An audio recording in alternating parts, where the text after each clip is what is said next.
My name is Robert Gladwell, and I'm speaking to you from many years ago. Just how long, only you will know. We won't show you the ugly things, whose shadows darkened our life. Rather, we'll show you the things we would like remembered. Like the Christmas tree, with its fairy on top, a custom we hope has lived to your time.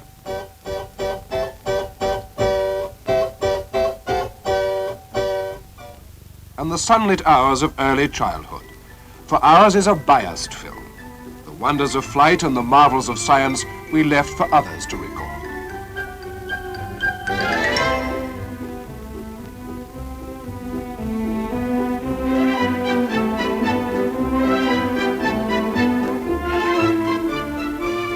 In our day, it was said that a house was lucky if house martins nested under the eaves. We hope that they still nest with you.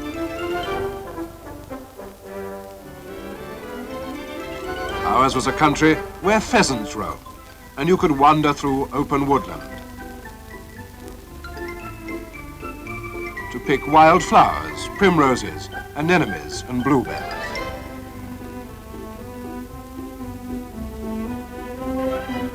Sometimes you could even find an orchid.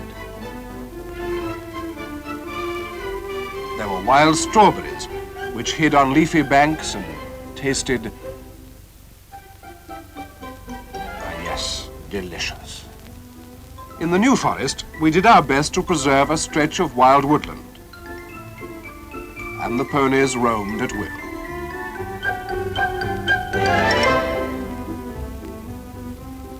Their only enemy, the motor car, which killed or maimed about 100 ponies a year.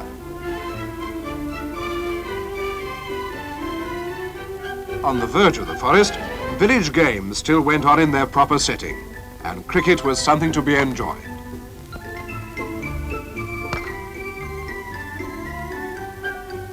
And if you lost your bat, it didn't matter very much. There was also the New Forest Show. Always a great success, for the English loved little girls, adored ponies, and worshipped dogs.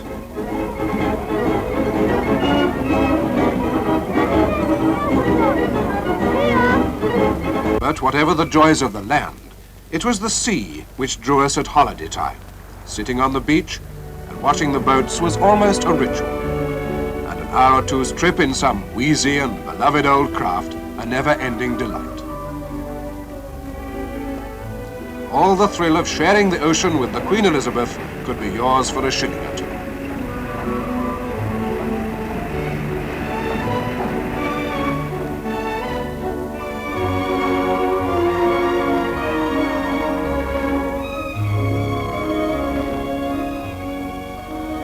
Come what may, we were a sea people.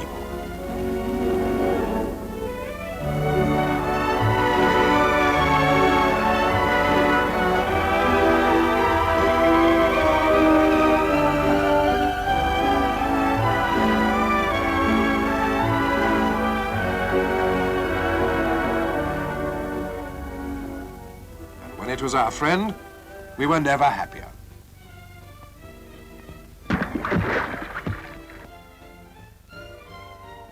Even in play, it was well to be careful. We drop in here at Christmas in the Selleck household. In 1968. Filmed in Fareham. Oh, wonderful tinsel and Christmas decorations. Lots of the kind you used to have to unfold and hook the little foil tag to keep it open. We didn't have as many Christmas lights then. I remember my parents' first outdoor Christmas lights. They were huge bulbs and they were so expensive. Ooh, I wonder what his first present will be. Go on, open it, we want to see.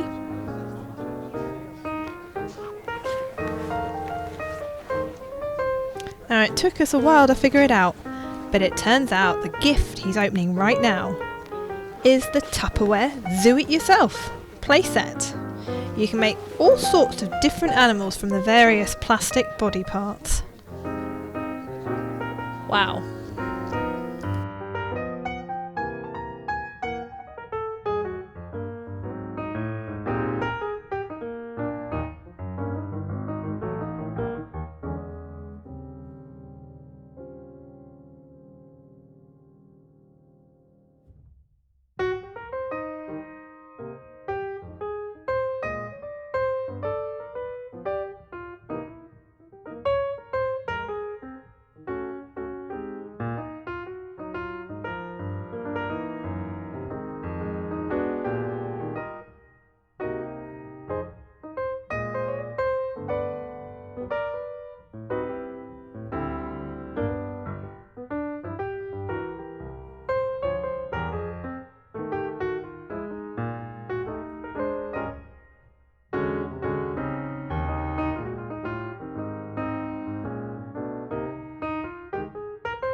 There wasn't any shooting, but this ordinary shopping street has been the scene of a revolution, a social revolution caused by the war, which has changed the buying habits, and therefore the living habits, of the British people as drastically as bombs changed their towns.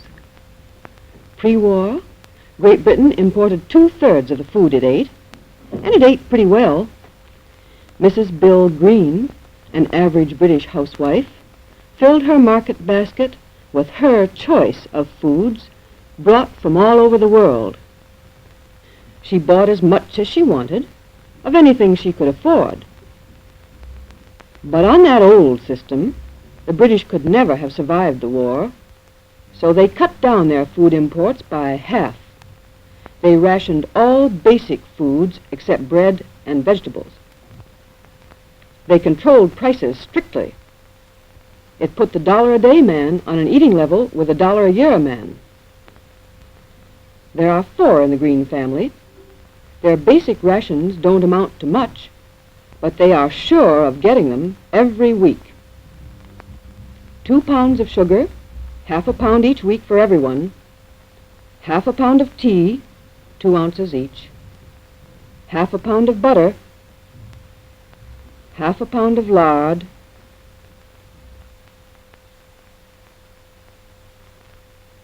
and a pound of margarine. That is, 2 pounds of fats for the Green family, 3 ounces of cheese for each person, for cheese is an excellent meat substitute, a box of dried eggs from the United States, and finally, a full pound of bacon. Canned goods, what few there are, and spaghetti, breakfast food, and all that sort of thing, are rationed on the points system. And since all prices are controlled, housewives can afford the cost in money.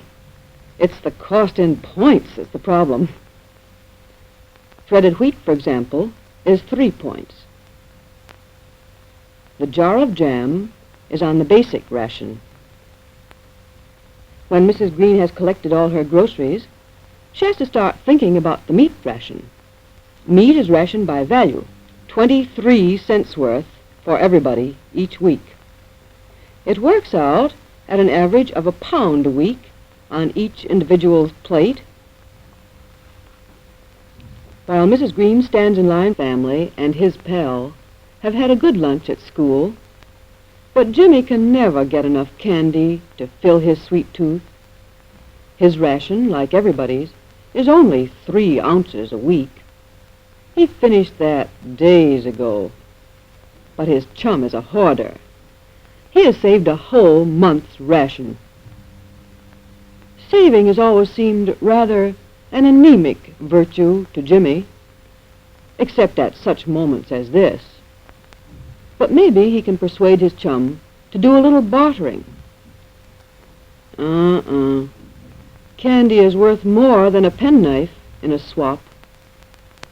Back at the butcher's, Mrs. Green is lucky enough to get that roast she was hoping for as her family's meat ration for the week. Price, 92 cents. If they slice it thin enough, there may be some left for hash.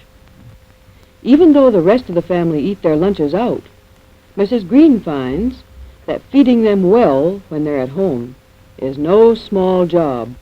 Well, I do have to give a lot more thought to housekeeping problems than I did before the war. The rations have to be evened out over the week. That's no easy job. Take butter and margarine, for instance. We used to eat at one meal what has to last us a week now. Before the war, I used to pride myself on my homemade cakes. But now, because of the fat ration, I can only bake them once a week. Then take sugar. We used to like our tea sweet and strong. But now Dad and I take it without sugar, so that Jimmy can have enough for his breakfast cereals. And I have to keep a strict watch on the tea ration. If I didn't, Dad'd be taking a can of hot water with him to work by the end of the week. All the time I have to be thinking about substitutes. Substitutes for meat, for milk, for eggs, and all the other things we used to have in plenty. And believe me, it's quite a problem. For Helen Green, the war's biggest riddle is how to keep pretty and decently dressed in the midst of luxury taxes and stringent clothes rationing. It's a waste of time now, walking into a shop and asking for your favorite brand of cosmetics. You just take what you can get. And as they're classed as luxury goods, the government slaps 100% purchase tax on them. But the main headache is trying to figure out a wardrobe on 24 clothing coupons every 6 months.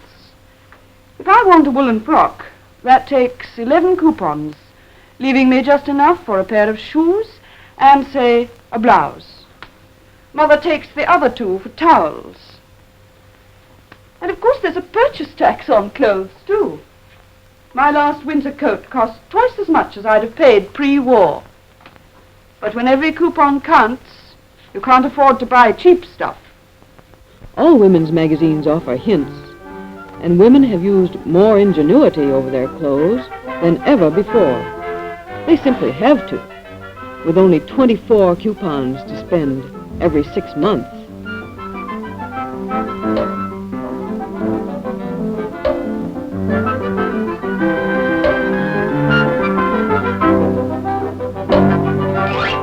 That's one way of spending coupons. And here's another way.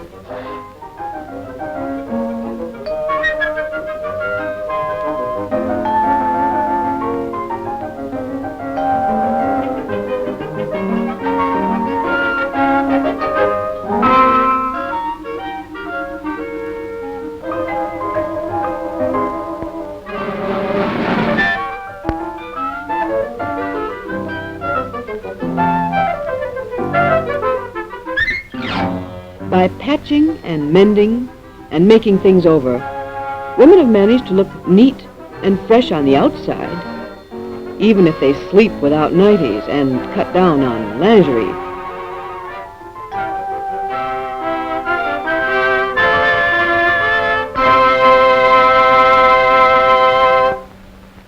British families know that all these restrictions are necessary to victory, but even to father, they are irritating sometimes. Tobacco, beer, and all the other things that I consider necessities, they class as luxuries and are taxed accordingly. Take this tobacco, for instance. Costs me more than twice the pre-war price, and most of the extra goes on tax. The same with beer. That's gone up double too. And the strength's only half what it was. Restrictions on manufacture hits you in 100 different ways. You might walk down the street full of shops with well-stocked windows. When you get inside, you find your favourite shaving creams out of stock. Or your size in shoes they hadn't seen for a month. We've got to get a permit to buy furniture. And the book you want is out of print. We have to search for substitutes. But wherever you go, in every shop, you've got to pay a purchase tax on luxuries. It might be 60% on the original price or 100%. But it puts a lot of things beyond our pocket. Jimmy, Yes, ma'am? it's time you bought another savings stamp. Have a bit of chocolate, ma'am? I thought you'd spent all your sweet coupons. You haven't been swapping, have you? Well, I've got 5 bars of chocolate and a bag of candy from Tommy. And what did you give him? My savings stamps. You must admit, Mother, that lease lend's a wonderful arrangement.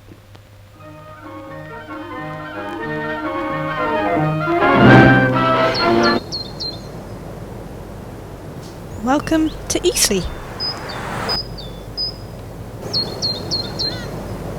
Here's the family in the garden, because the camera could get a really good shot out there. Oh, and a visit to Stonehenge, when you could still walk amongst the stones. They were eventually roped up in 1977.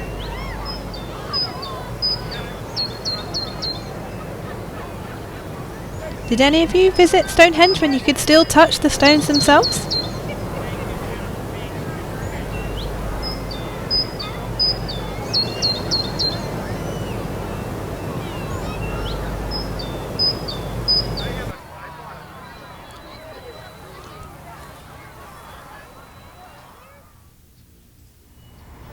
Ah, the Pirelli General Cable Works in Lee Road. They had an active football team, and the factory at Eastleigh was built in 1928. Old Eastleigh Town Hall.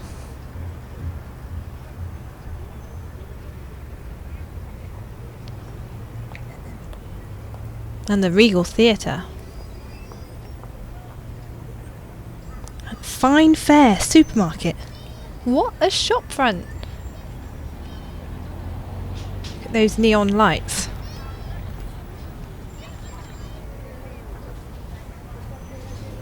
And the High Street. And of course the railway.